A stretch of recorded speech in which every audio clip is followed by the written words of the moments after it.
Good morning, good evening, good afternoon, wherever you are across the world. This is the CNC SciFi Grill. I am one of your hosts, Cliff or Draconis. To my left is my brother Nate, Big Nate.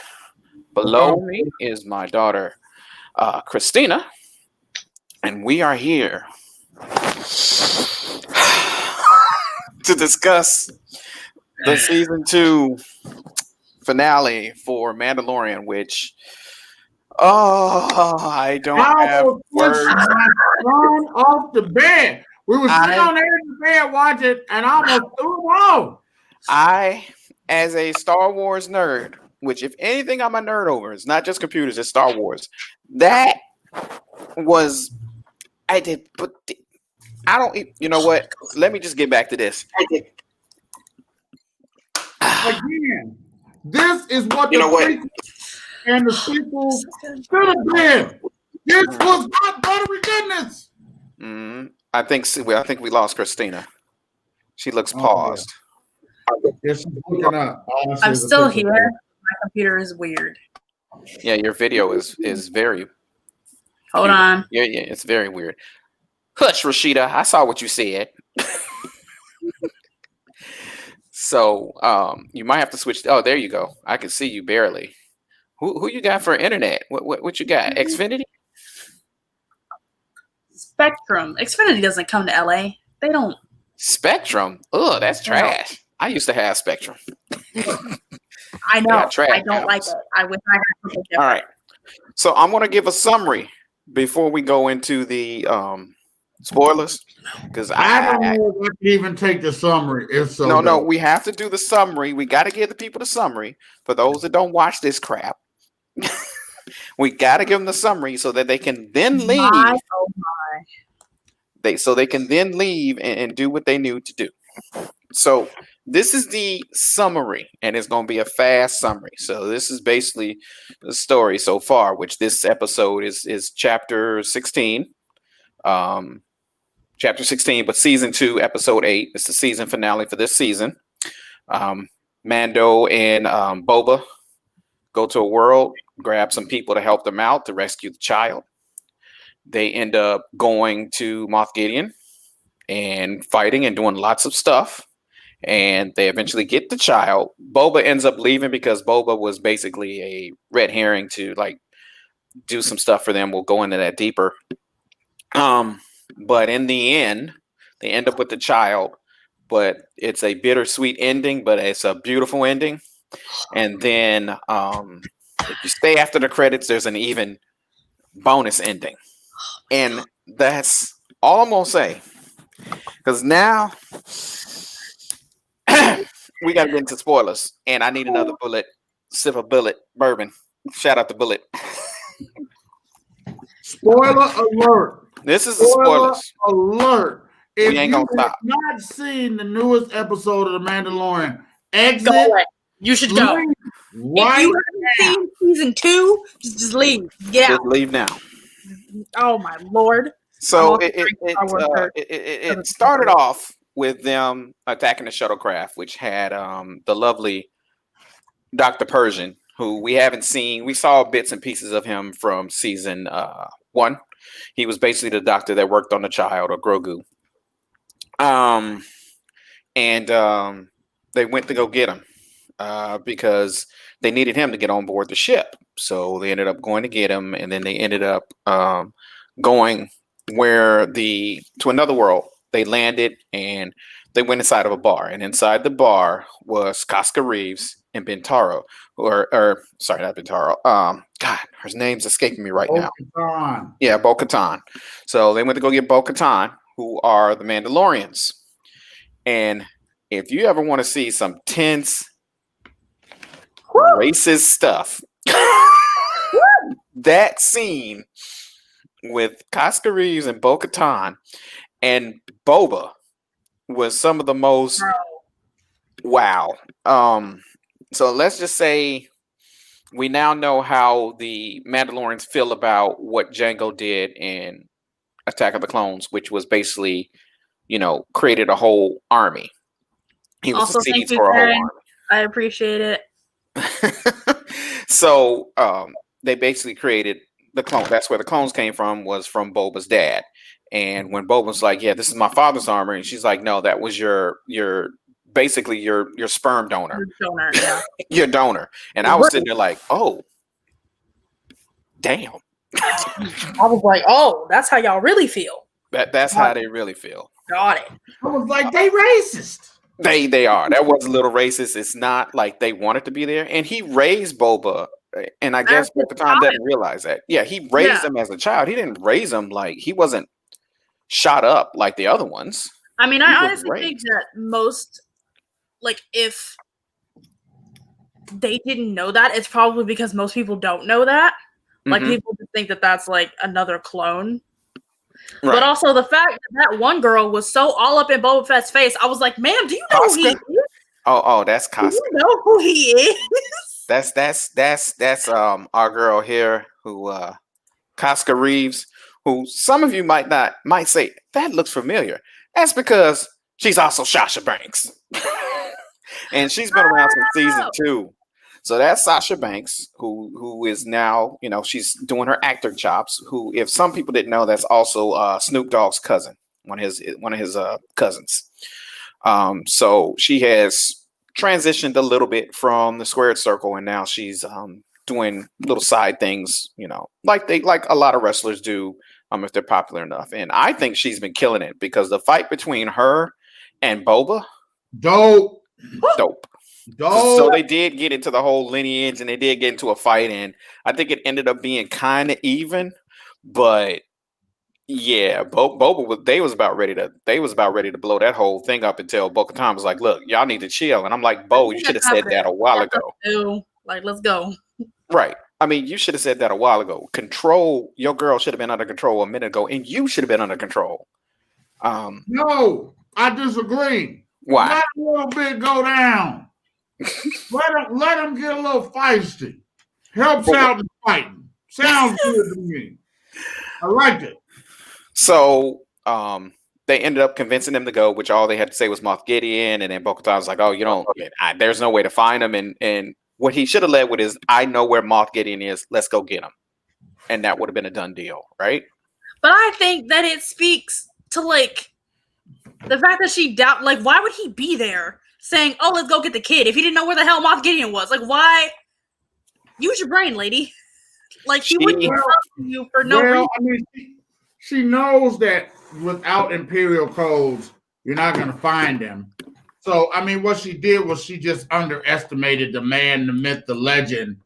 He did all her work, and she's supposed to be a full-blooded, not found Mandalorian. She was born a Mandalorian. She was raised a Mandalorian, and he basically, as a bounty hunter and part of a religious sect of the Mandalorians who don't believe in taking their mask off, did her job. He tracked down Moff Gideon, found his position, and he wasn't tracking it down for the dark saber. He wanted to get his kid back. Well, I mean, to think about that, that's exactly the point. The dark saber is for her to come be queen again and be the rightful ruler of Mandalore, versus my man was doing it out of straight love. So he's like, "Look, I just want my kid back." So he didn't care about nothing else. He just wanted his kid. So so they end up going to the ship, and the point is that they had stolen Imperial shuttle when they got Pershing. So the idea is for them to fly in, have Boba chase them, and start shooting them. So and they make an emergency landing onto Moff Gideon's ship. So that begins to happen. But the Moff ship, they're sitting there like, no, you can't land. We're going to launch TIE fighters and take care of Slave One, which is chasing you. Well, they wanted her to go to a different dock. And No. They told her to wait. They didn't tell them to land. They said, "We're going to launch these TIE fighters, get out of the way, but we're not giving you permission to land yet." That's what they did. They didn't block them. Or I'm sorry, they didn't tell her to go to a different dock. They literally said, "You ain't landing here, lady. I don't know who you think you is, but that ain't happening." So that ended up happening, and then you got hold on. Go ahead. Go ahead, Banks. You can take over from there. Well, I mean, it was really nice in the fact that the plan was pretty good because they only got one or two TIE fighters, and then she went and landed. They went and landed. And They then, didn't. They crashed. well, yeah, They like crash stylishly landed. crashed. It was Crash hilarious. landed. And then they're telling her, lady, get this thing out of here so we can get more ships out. And And here again, come the the four women force, badass women in the galaxy at the this women moment. force came through deep. The entire time of their scenes, I was like screaming. I was like, I love badass women in TV shows. So good. So do I.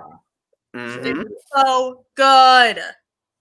I mean, just beast mode. I mean, they just Imperial stormtroopers are known that they can't hit the side of the barn, but And they still can't, which I'm beginning to question their training, because what did they have all the training for if they can't hit nothing? What did they do? I mean, what did they do? Play tiddlywinks to shoot things? I mean, what all I know we're gonna give you this big person, shoot him. Oh, you shot him. Okay, you're good. Maybe they have them play target practice, but the targets are just like this close.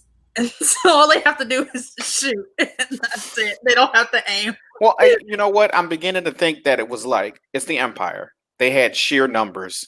So their thing was, we'll just overwhelm them with numbers. Somebody's eventually going to hit them.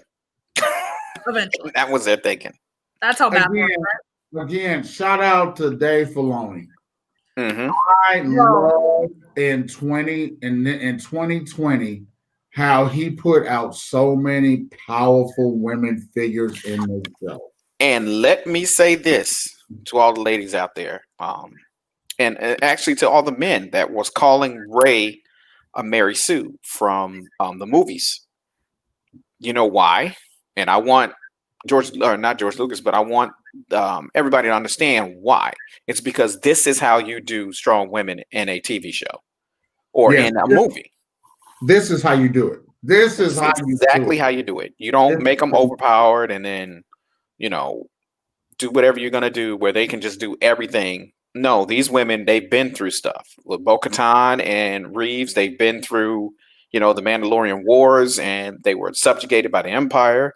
And then you have Fennec, who's been a criminal and doing stuff on the side. So she, she was trained in things. And then Cara Dune was a drop trooper. What was it? That's what I forgot. So in the beginning, when they go to get Pershing, oh my god, this was so dude, funny.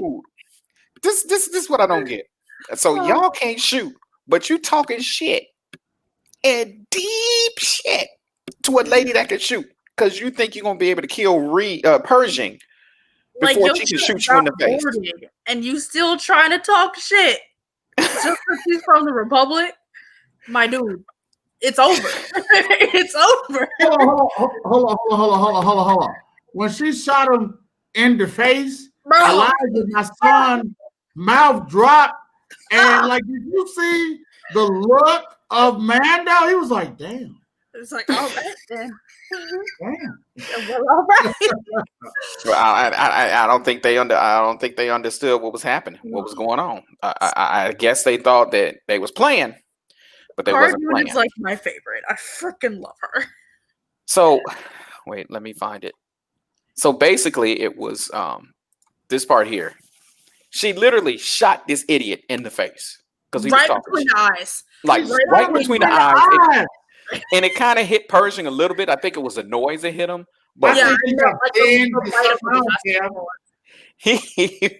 he was straight trash. He wasn't even expecting it. I'm like, light is faster than your fingers, just so you know, dude. You're not literally. You're not gonna be able to. Like, this is not gonna be a Han Solo who pulled the trigger faster thing. Like, you're just gonna die. You're not that skilled. So the ladies on this, which outnumbered the men on the rescue ship, because it was just Boba and Mando, and then when they got there, because Boba led the TIE fighters off, it was just Mando. So they go and they create distractions. Them off. He killed them. And then Hyper jetted out of there. Hyper spaced out of there. A mic drop moment. He was like, all right, we're done with the distraction. Cool. Pew pew. Bye. I was like, It was beautiful. So he ends up leaving, and so that leaves the ladies and Mando. And the ladies are the distraction, basically trying to get to the bridge because that's where Bo-Katan figures that Moff Gideon is. Which that was a little foreshadowing, but I think all three of us realized he's not going to be on the as the leader, as the commander of the ship. Why would he be on the bridge when he knows the ship is getting attacked, and he knows probably why you're getting attacked because there was a warning. And that's what I was going to say. Anybody they're not. No one's cared about them until they got the baby, and now they're getting attacked, and now it's a surprise attack. They're coming for the baby. So why would he sit on the bridge and be like, "I'm the most important man in the universe"? No. I feel like I keep getting more and more clues about why Bo-Katan is not the future leader. Well, if you watch the seasons of Clone Wars that she was on, her sister was originally the leader before she lost the Darksaber to Darth Maul. And her sister was a peaceful leader, and she tried to take Mandalore to, in a peaceful way instead of the old ways of war, destruction, and we just gonna take over stuff. And she ended up dying because Darth Maul ended up tricking them, and he ended up, basically taking her people who did not want change. They basically was resistant to being peaceful. Sound familiar? And they was resistant to being peaceful, so she ended up getting killed, and she was actually a love interest for Obi-Wan. That's what he never acted on it, but she was a love interest. They were giving each other the googly eyes in the show. Yes, sir. Yes, sir. We're talking about Sabine, right? No, not Sabine. It was Bo-Katan's sister who died in Clone Wars. She died in the Clone Wars. There was I'll have to find the episodes and let you know, Christina. But she died. She was Bo-Katan's sister. And Obi-Wan Bo-Katan's thought processes. It just makes me realize why she should not be the leader. And that's why her sister was leader. And that's why she hasn't been able to retake Mandalore. And the other thing is they're trying to keep the ship, so they're not doing anything too destructive to the ship. They're just killing the stormtroopers. I'm just talking about how she assumed that Moff Gideon would be in the freaking. No, she's not very tactical at all. And then when they were on the bridge, and they're like, "Oh, we got Finnick and we got the jump trooper. We got them all. We got them all." And then the two Mandalorian women come up and say, "I'm sorry, what? Did you forget you were here? Did y'all forget how to count to 4?" I honestly, that was probably the funniest part. Yeah. When they were like, "We got them," and they were like, "No." So while they're rushing to the bridge, the big thing is that there's a platoon. Pershing told him there's a platoon of dark troopers on there.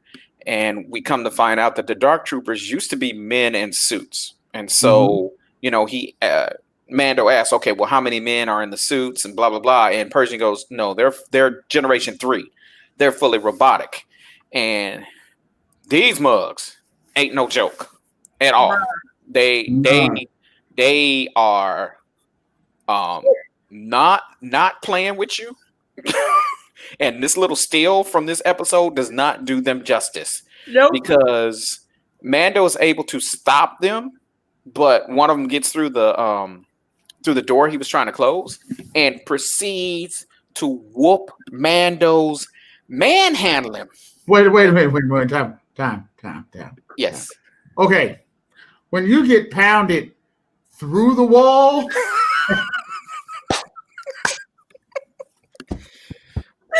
I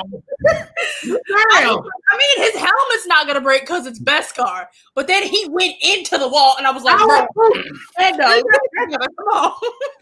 The steam shot out because he got pounded through. Wait, hold on.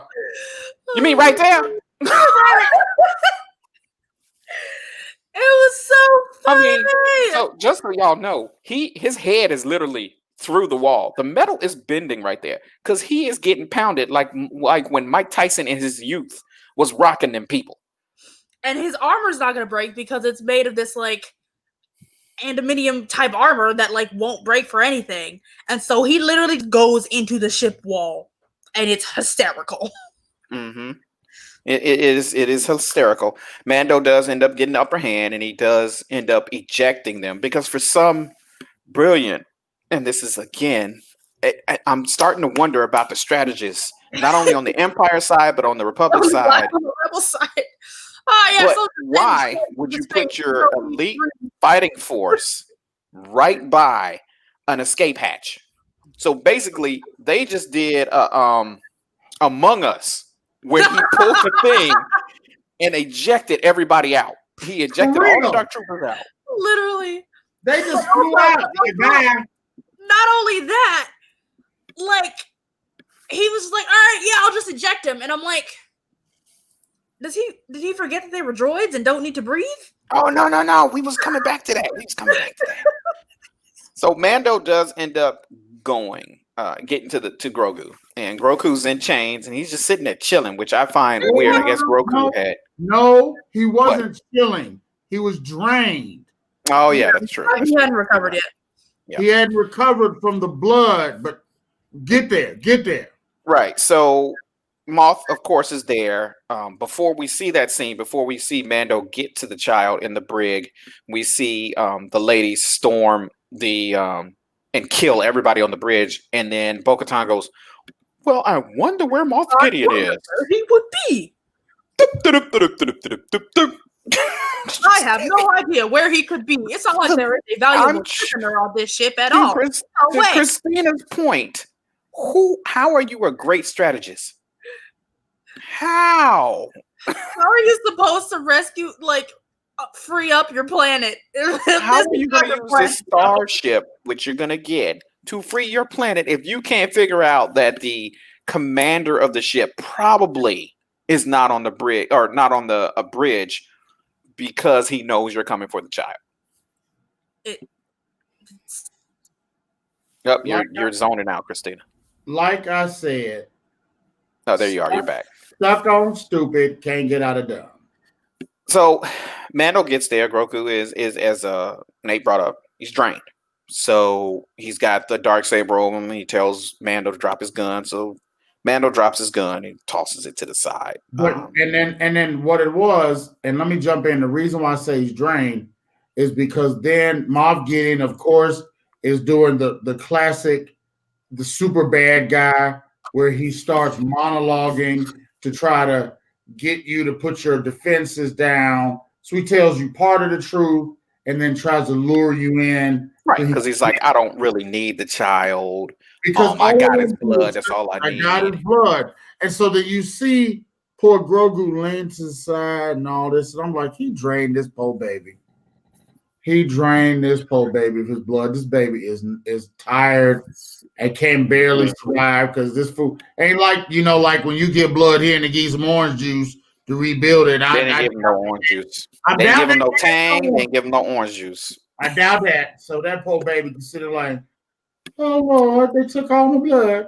And so then he goes to try to tell Mando, take the child. Just take the child, get off my ship, try to make Mando, feel bad. And this dude has soon as Mando turns the back, he pulls out the Darksaber and starts wailing on Mando. Hold up. Before you do that, is everybody on this show just stupid? Yes. Because, Mando, you are a bounty hunter. How many times have your bounties, I don't know, flipped you off, ran off, did the opposite of what they said they was going to do to you? Try the first episode of this season when Grogu is in the little pod and he's trying to get some information about Jedi. The guy's like, oh, no, I'm not going to give you anything. I'm about to kill you. And Grogu goes to close the thing like, oh, you about to get messed up. Okay, you have fun there.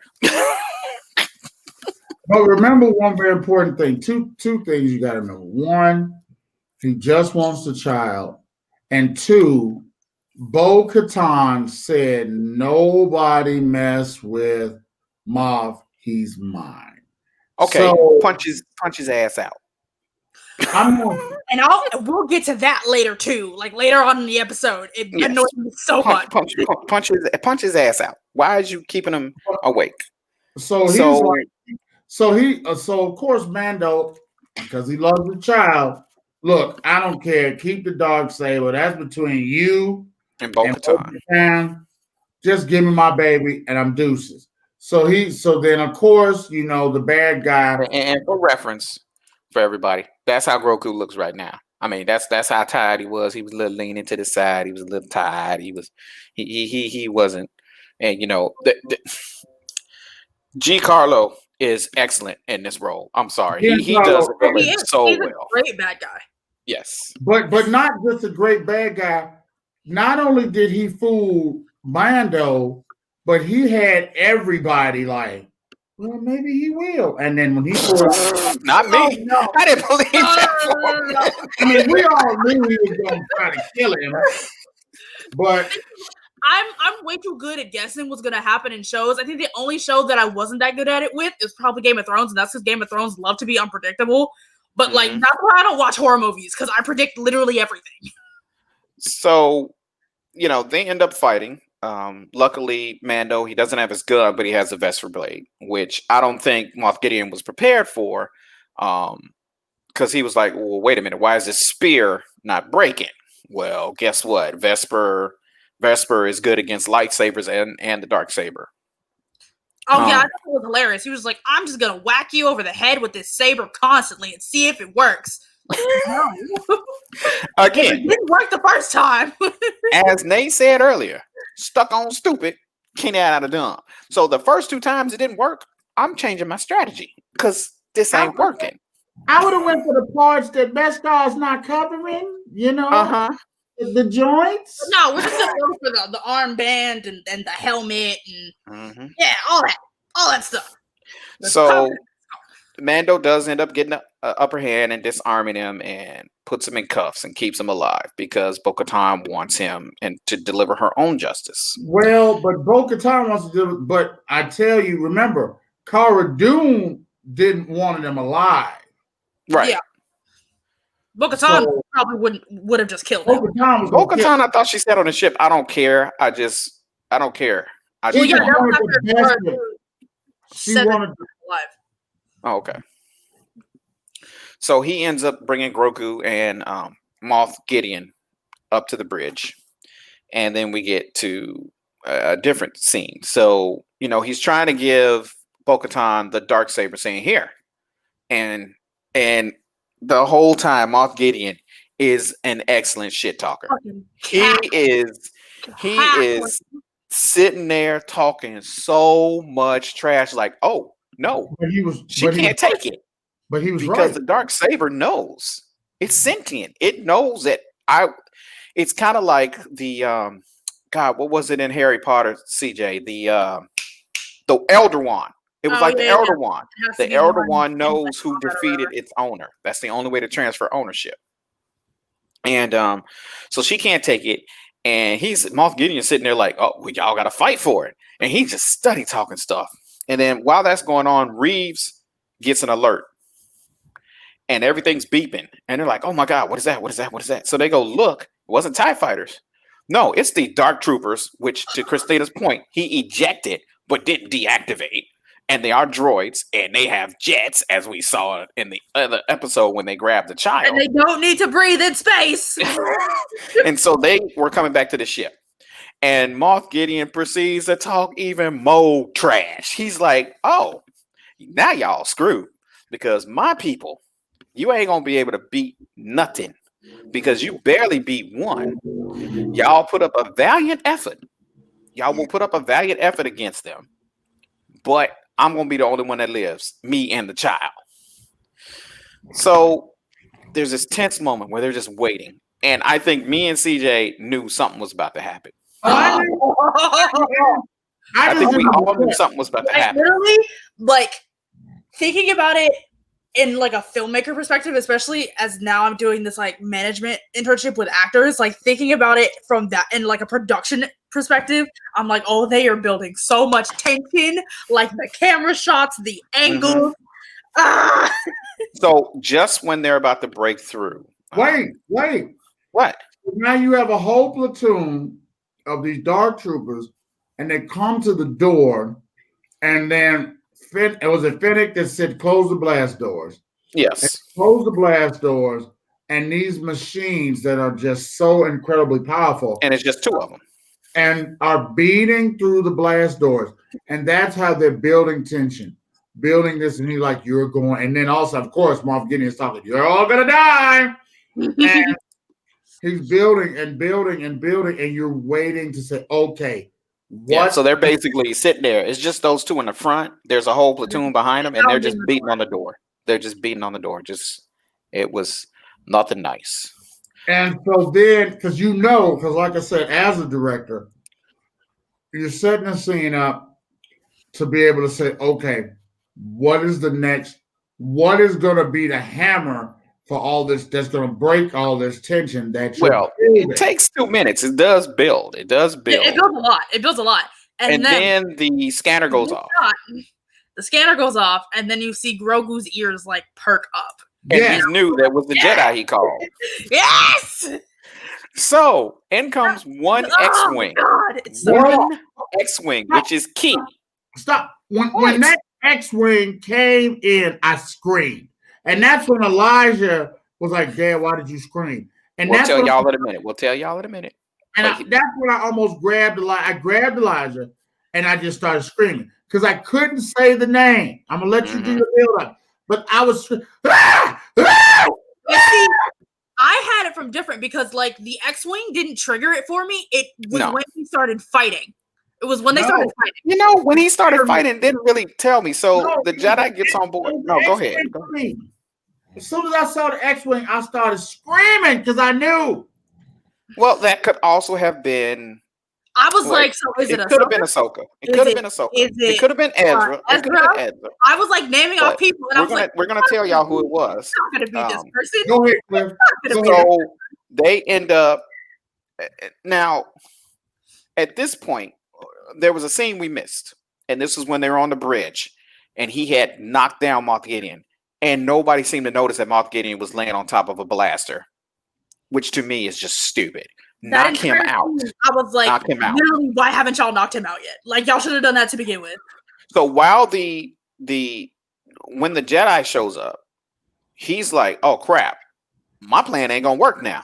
So he grabs a blaster and starts to try to shoot at Grogu, which Reeves jumps in the way first, and she gets shot 5 times. No. He shot Reeves first. Right, he shot Reeves. Okay. Yeah, and then he turned to shoot Grogu. And that's when Mando jumped. Mando said, no. Right. And his armor can take blaster shots. Yeah. Right. So then the Jedi lands, he gets out, and he proceeds to manhandle. You know how we were saying that Mando got manhandled by a dark trooper? No. No. See,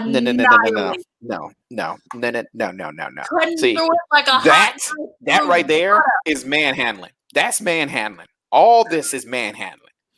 He beat them like a government mule, like a government mule. Hold on. It was like Robin Harris said when they put on that record, beat you wanna, he beat them terribly. And there it is. He was kicking his butt. Go ahead, Christina. You're still screen sharing, by the way. Oh crap! I gave that away. Anyway, go ahead. But I just thought it was great. Like, so the lightsaber is what triggered me too. Yeah, it was green. Like, so I knew it wasn't Ahsoka at that point. Yeah, literally the lightsaber, I was like, okay, it's not Ahsoka. And I was like, okay, it still could be Ezra, but I'm also not as familiar with Rebels, so I didn't know what color his saber was. Right. Bless all y'all. As soon as I saw the X-Wing, I knew it. And he talked about me with Grogu and talking shit about that little bastard. And then when I saw, hold on, I'm trying to tell y'all. So then my poor baby, I screamed so much, I think his nerves is bad. Because then when I saw the green lightsaber, I screamed again. I still didn't know who it was. I mean, I still didn't say who it was. I knew it was, but I didn't say it. So I'm screaming, and I grab Elijah like I'm grabbing my dog on almonds, right? And I'm like, ah! So Elijah, me, I did the exact opposite. I was just like, oh my God, who is it? Oh my God, who is it? Who is it? Right. Who is it? I'm like, who is it? So he beats everybody's butt. And then the Mandalorians and Mandalorians and Fennec and Cara Dune are all sitting there like, we don't know if he's on our side. So we gonna be prepped and ready to go. Although we probably ain't gonna survive this, but we still gonna try. At Looking this at how point, they Moff Gideon compare is us. knocked the hell out because Mando hit him in the head really hard. God. So the person ends up entering, and he takes off his hood, and it is the shit moment of the damn episode. That's when I screamed. Like he walked in, dropped that freaking hood. I screamed so loud. If you don't know, that is Luke Skywalker, the antagonist or protagonist for the original Star Wars. So he was A New Hope, he was Empire Strikes Back, he was Return of the Jedi, and he was in partially the sequels, a little bit. Not as much as we would like. But obviously this is Mark Hamill. They used CGI and they de-aged him like they did Samuel Jackson in Captain Marvel. So that was him. His name is in the credits, but just seeing him there, and he was like, "Hey, little one," and Grogu's like, "What's up, man?" So he tells he's here to help Grogu, and he's like, "Look, he's got to come with me because his power is dangerous, and he could hurt himself and other people if he doesn't get it under control," which we've seen with Cara Dune. That is a good point. That is a good point that he could do that. But Grogu is still standing there, and Mando's like, go on. And Luke looks at him and goes, "He's waiting for your permission." Right. He's waiting for your permission. It was such a touching 2 minutes. Oh yes, my God. yes. At that point, I actually didn't call the little bastard an asshole. He was like, "Daddy, I don't want to go." Mm-hmm. Daddy wants to see you. So it was a heartfelt moment, and Mando said, "Look, I'm going to see you again. Don't you worry about it. If I can survive Narcos, because if y'all didn't know, that's Pedro Pascal from Narcos. If he can survive that, he can survive." Wait, again. It was, remember, the part that made it so touching was that Grogu touched the mask, and then took the mask off. And Grogu touched his face. Yes. And that was so Grogu could touch his face. And remember, he's a part of the Mandalorians, which don't believe in showing their face. And maybe his time with not only protecting the child and learning to love the child, but also with Bo-Katan, Reeves, and all the other Mandalorians that are like, "Dude, what are you talking about? Are you stupid?" Yeah, you can show your face. How can you do anything? So cute. So it ended up with Luke going off, and it was a touching scene when R2 came in. You know what I was waiting for? I was waiting for the Empire Strike Back moment, and Nate, you already know which one I'm talking about. For R2 to pull out his little taser and go, "Oh, you look like Yoda." I thought that's why he shook from side to side. Oh my God. Literally, when R2 came around from behind Luke, I was like, "Ah!" Yeah, because R2 had this look like, "Oh, I hadn't seen one of you before. You took my dang old candy." And they're just chilling out, communicating. It's adorable. They are.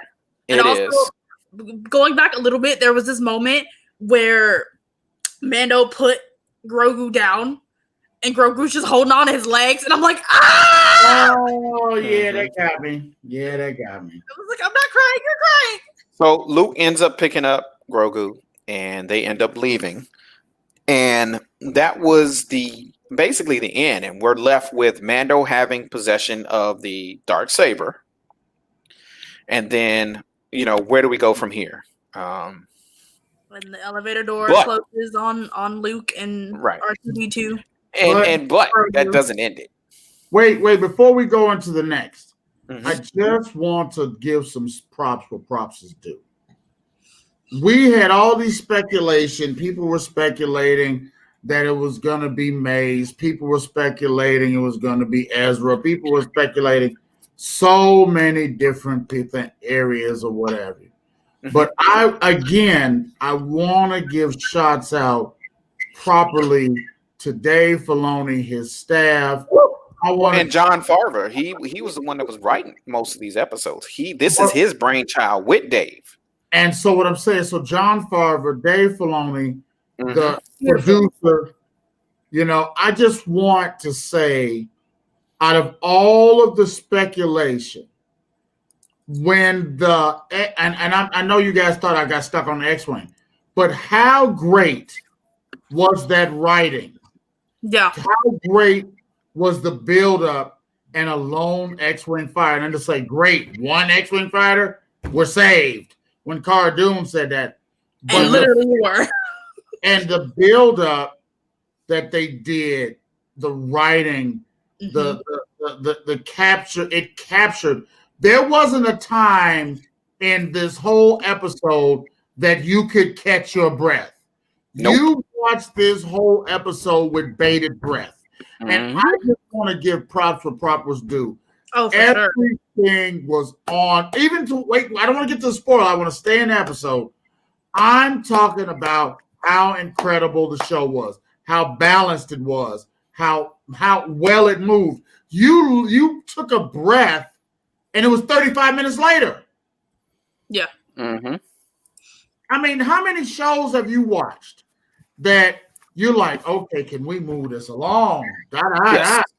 And so... And I was mad because it said 46 minutes, and I'm sitting like, oh, are they going to be able to get everything in 46 minutes? And they did, and in 35, actually. 35. It didn't take the whole 46. No, it didn't. Not at all. And that's what I want to give so much props. I want to give, and then when they left it with all of them, that wide angle shot you just had up, please put that back up again with them. I'm going to have to find it in a minute here. Hold on. And so to leave that shot with the five of them there, with Den with tears in his eyes, and all of them are just standing there like, what's next? Right. That right there is cinematic genius. Oh, yes. 100%. Right. So you got Fennec, you got Bo-Katan, you got Karka Reeves, and you got Cara Dune over here, and then you got Mando now without his mask. So the question is for season 3, which is already greenlit, is he going to have a mask? Yeah. And so not only is he going to have a mask, is he going to become now the leader of Mandalore? Is Bo-Katan going to turn on him because she's got to have the Darksaber in order to become the rightful leader of Mandalore?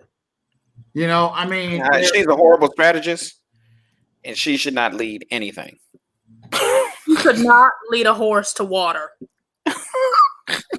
I don't know how she survived this long after Clone Wars. It is amazing. She couldn't lead a horse to water. Damn. She couldn't stick tape.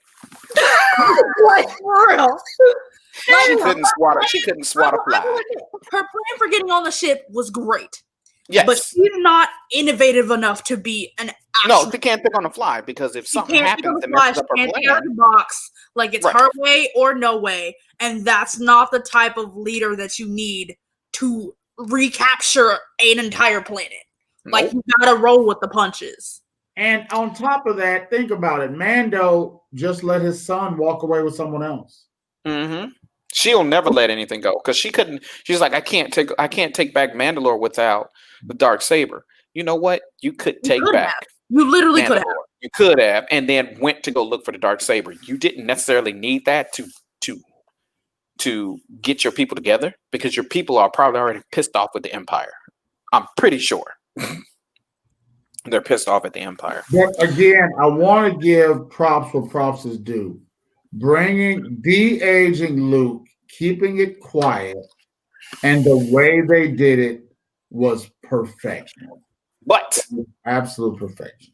So this is 5 years after Return of the Jedi, 15 years before I know where the Force Awakens, which means that Ben Solo, Kylo Ren, is probably around 4 or 5 now. 4 or 5, yeah. So I think this is before Luke takes him to train him. I think at this point he's trained Leia and she's decided not to continue her training like what they showed in Rise of Skywalker. But at this point, he's building up his Jedi temple, or trying to. So the question is, does Grogu get away from the purge, the second Jedi purge? Because the Jedi just can't keep getting purged, evidently, because they just blind to being purged. They love being purged. Yeah. I don't think they're kind, sir. I think that they don't pay attention. So the credits roll, but me being me, I'm looking at the clock and I'm like, there's 8 more minutes left. These credits is not 8 minutes long.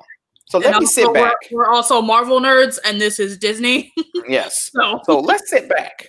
So we end up with a widescreen shot of Jabba's palace from Return of the Jedi.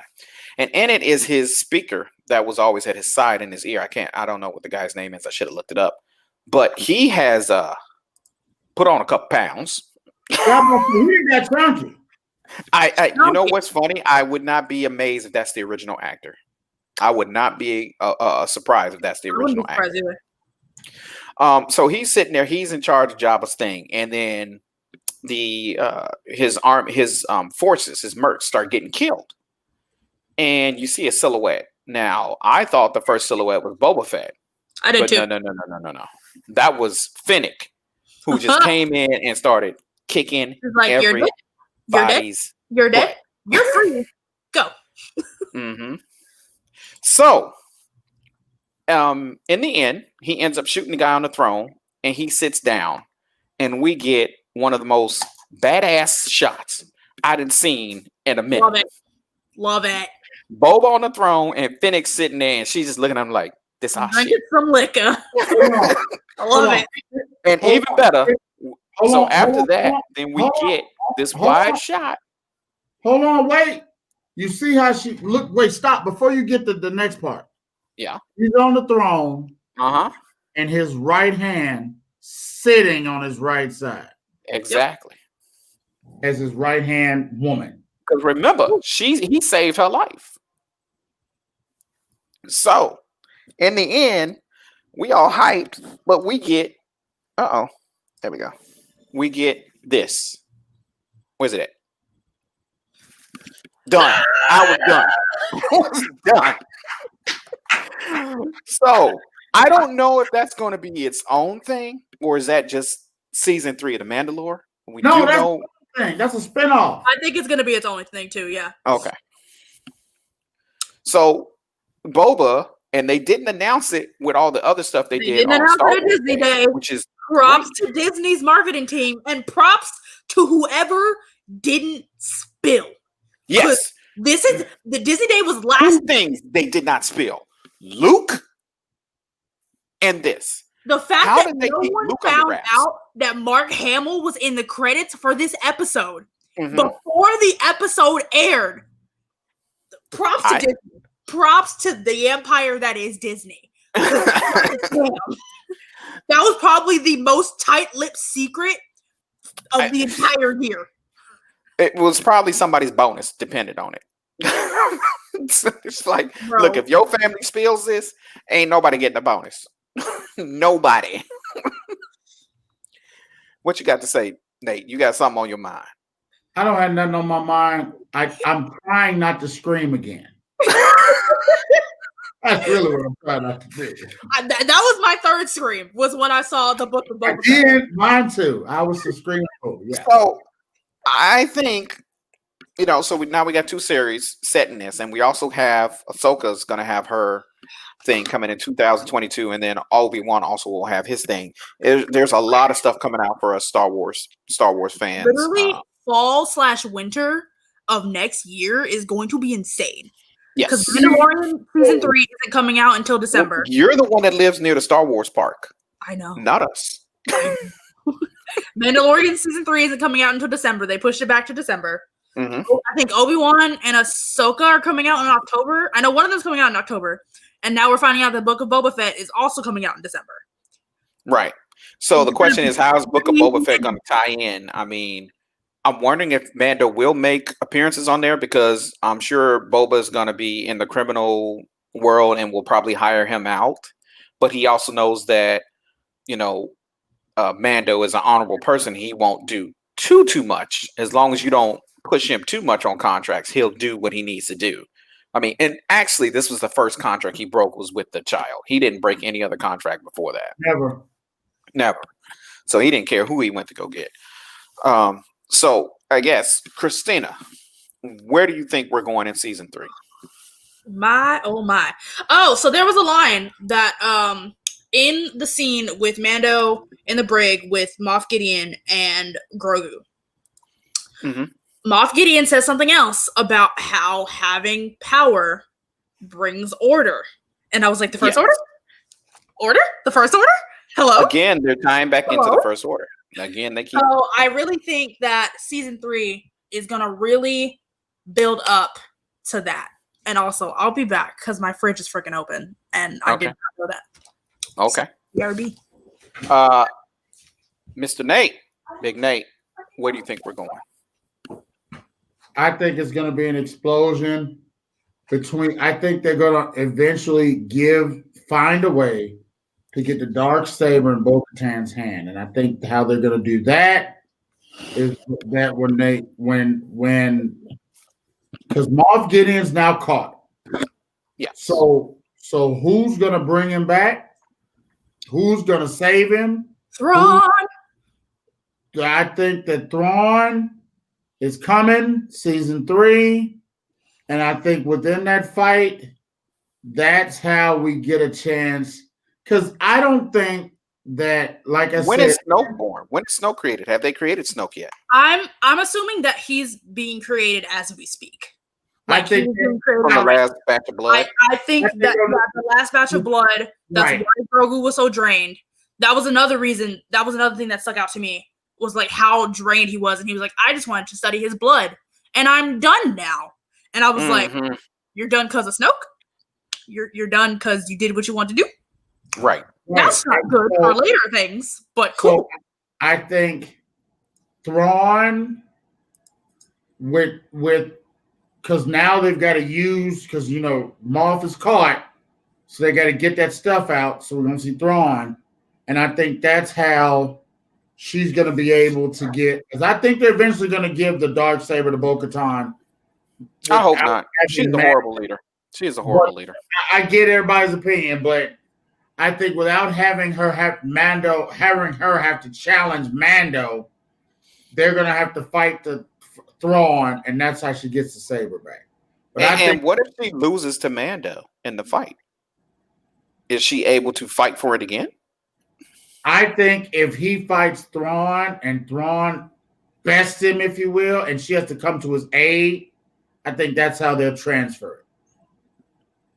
Okay. But she's also not the only one that wants Thrawn either. So I think that'll be another way to bring Ahsoka back in too.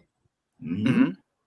So yeah, I'm expecting a lot from season 3. I wasn't expecting. I mean, I expected Luke, but I mean, it was beautiful. So my thing is, look how much they did in one season.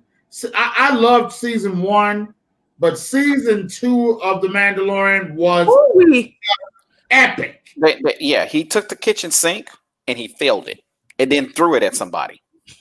And then at the end, he took MFer and hit another MFer with it. He was like, "Oh, you thought we were done?" No, we're not done. Just because the movies are currently over doesn't mean Star Wars is done. We still got plenty to make. But I want to get back into something I've said throughout this whole episode, which is this is what the prequels and the sequels should have been. Right. And I'm honestly hoping that they make up for that a little bit, at least prequel-wise, with the Obi-Wan show. I think the Obi-Wan show is going to be fine. I also think that during the Obi-Wan show, since they brought Hayden Christensen back, that they should show Darth hunting down the remaining Jedi. Oh, I 100% think that's going to happen. Yeah. So they didn't want to make a whole thing about it. They could have, about Vader. They could have very easily done that. But I think they do need to have like a couple episodes of showing what Vader was off doing while Obi-Wan was. I mean, because honestly, what is Obi-Wan going to be doing? Is he going to leave Tatooine, or is he going to be just walking around going, "Oh, there's Luke. There's some sand. There's the sand people. Oh, now I'm going to sit and meditate. Hello, Yoda. All right, I'm going back to sleep now." Literally. Like, what was Obi-Wan doing in between those movies? Exactly. Literally. Like, he didn't pull a Luke. He wasn't training anyone. He was just like, I'm sad. My Padawan went dark. And I'm going to sit and be sad. I'm so sad. For 18 years. I'm going to sit and be sad. At least Luke went and like tried to train people. Obi-Wan was just like, y'all will be all right. Yeah, but Luke had just beat the Emperor. His dad had to come back to the light side. He found his sister because, the only female they had ever met in the whole freaking universe happened to be his twin sister, George Lucas.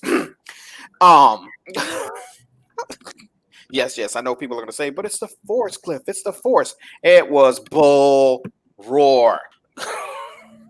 And also, seeing the way they built up the like females characters in this makes me so much sadder for what they did to Rey.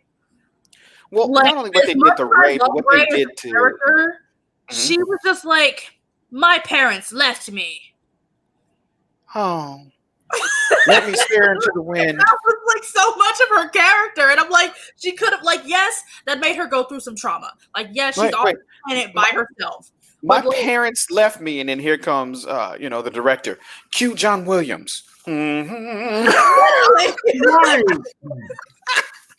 They could have done so much more with her. And here comes Kylo. I'm Darth Vader's grandson, and I feel he should have stayed on the light side. And my uncle, which was totally out of character, lit his lightsaber in front of me. So I'm going to be all mad and angsty. Roar, roar, roar. All his tantrums. And so, again, I am so happy that somebody came out here and for once did it right. Because they definitely did not do it right after the first three. After the OG trilogy, they really took Star Wars. You know what? Throw it in the trash. Revenge of the Sith, I do appreciate. There's Revenge some of the Sith was dope. things. Revenge of the Sith was good. But Attack of the Clones with the lines and just the whole romance was just awful. I hate sand. It's coarse. It gets everywhere. Oh, you just committed genocide. Let me have your twins. Oh my god. What? I did all this to save you, Padme, and watch me choke you into labor. What? What? Attack of the Clones gave me gastrointestinal problems. I mean, the only good thing about Attack of the Clones was Yoda and Dooku. Let's kiss for the first time. What? The only good thing about Attack of the Clones was murderous R2-D2. And Yoda versus Dooku. Oh yeah, Yoda versus Dooku was was good. Great battle scene. Literally, little Yoda just yelling and flipping around. My thing with the Phantom Menace, there was a lot that was cut. And there was a lot actually cut from Revenge of the Sith that would have led more to why Anakin was going down the road he did. I mean, yes, George Lucas did a semi-good thing, but there was a lot of stuff that he dropped that could have been in there that if you ever read the audio, listened to the audio, you'd have been like, wow, that'd have been some dope stuff to put in there. But Phantom Menace, just what they did to Maul, and yes, they made up for it later with the Clone Wars and Rebels and all that. So it was just the Phantom Menace was okay, and I did watch it. And Nate, you probably remember this. I watched it like 3 times the first day it came out, but that was because it was the first Star Wars movie that had been around in like 20 years. Yeah. And when you sit back and you look at it and you look at it again, you sit back and go, I want to kill Jar Jar. I want to literally choke Jar Jar out right now. Oh my God, Jar Jar Binks. And then in Attack of the Clones, he just made it worse. I'm like, did you just give this man emergency powers. Oh my god! And literally everyone making memes out of him and being like, he's gonna be the supreme leader that we see in Rise of Skywalker. That was actually funny. That was actually funny. I was the one that was saying he's actually the Sith Lord, and you guys don't know it. Oh no, everything is Jar Jar Binks. Yeah, it's getting late. I know Nate has a function to go to, but I do want to leave us with this. I think this is an awesome season. We will not be having an episode for the next 2 weeks because of the holidays, because we got Christmas and then New Year's after that. So I don't know what you guys think we should do. Leave them in the comments. I don't know if we're going to do a summary of the last 2 seasons, or if we're going to start looking at other things like maybe Harry Potter, which is Christina's bread and butter. I am a walking Harry Potter encyclopedia. It's bad, but it's so. I don't know if we're going to do that. I tried to start watching Lock and Key, but I want to kill all the kids in that show. They're so dumb. The kids and the mom, everybody on that show, and our friend Eric, Nate, said, yeah, everybody on that show is unredeemable. And if you ever sat back and watched the first episode, you would have been slapping everybody. Like, there's a lot. There's a lot. Game of Thrones I never really got into. Can I tell you never watched it. Can I tell you something? I gotta go, y'all, but I'm gonna say this. This episode drained me so bad. I screamed so much. I was so emotional. I had to take a nap. I'm not actually making this up. I had to go take a nap. Look, it was, what time did I text y'all? It was about 10 o'clock my time. I'm like, oh my God. Yeah. And y'all like, we haven't watched it yet. I'm like, oh my God. I'm like, I'm still at work. Stop it. I'm like, oh my God. Oh my But Lord. I want to thank y'all all for joining us. And this Thanks for ends the first season of our vlog. And we'll be back in January. I'll put up a schedule. Please put in the suggestions, not only on our Facebook page, but also in our own individual Facebook pages, what you think, where we should go, what we should look at next. I do think it will be either Harry Potter or some other trilogy, maybe the Maze Runner. I don't know. That's worms. Huh? That's a ball of worms. We don't want to open the dystopian teenage drama movies. We don't want to open that can. Why? You don't want to go into, what was the other one? Oh my God, what was the other one? Hunger Games, Divergent. Yeah, Divergent. So That's many. what I was thinking about, Divergent. There's so many. They ended so fast. But it was a very interesting phase. So I think we should go to Marvel next. That's my 2 cents. Oh my God. Also good. We're gonna be that's gonna take at least 3 months. And that's only to get we should start with something that's like completed. And before we dive into Marvel. Marvel, sir, is not done. Like maybe the arc is kind of done. But here. I got an idea. Okay. So why don't we do phase 1 of Marvel? Look up all the movies that were part of phase 1, and we can do phase 1. And then we can go to some other series after that. And then after that, we can go to phase 2. And then eventually we'll get to phase 4, which I think this is currently phase 4 just ended, or phase 3 just ended. And we're heading into the next phase. So maybe we can think about that. If not, we can listen to the crowd, see what they think. Also make a poll and see what people are on. So yeah. So I'm Cliff. I want to thank y'all all for joining. Nate, anything to say? Listen, all I gotta say is, hey, listen, everybody have a wonderful holiday. Hug somebody, because you never know. And hug your family, appreciate them, because I've got so many people down here that are still telling me I lost my uncle, I lost my cousin, I lost this, that, and the third. And this is Elijah peeking around on the side. I was like, there's a hand. What is he doing? He was just like special. He doesn't like to show his face because he knows his but if he had TikTok, he'd be all over it. He has TikTok. Come over here, Elijah. Come say hello. Come on, Elijah. Come here. Oh my God, he's such a goof. He's a goober. And he ran off laughing. Anyway, listen, I gotta go, y'all. Happy holidays. All right, happy holidays, Big Nate. Christina, you signing off? Yeah, that was great. All right. Happy holidays. Stay safe. If you don't have to travel, please, for the love of God, don't. There's Christmas comes every damn year. Hold on. Now, just want to show you, Hi, Jackson said happy holidays. Jackson. And happy holidays to everyone, and thank you all for helping us start this. And we're going to keep growing, and it's Spread the onward word. and upwards. Onward and Invite other upwards. nerds. Spread the word. Bring other Invite people. Not other just nerds. Peace, y'all. I'm gone. all right. Peace out, y'all.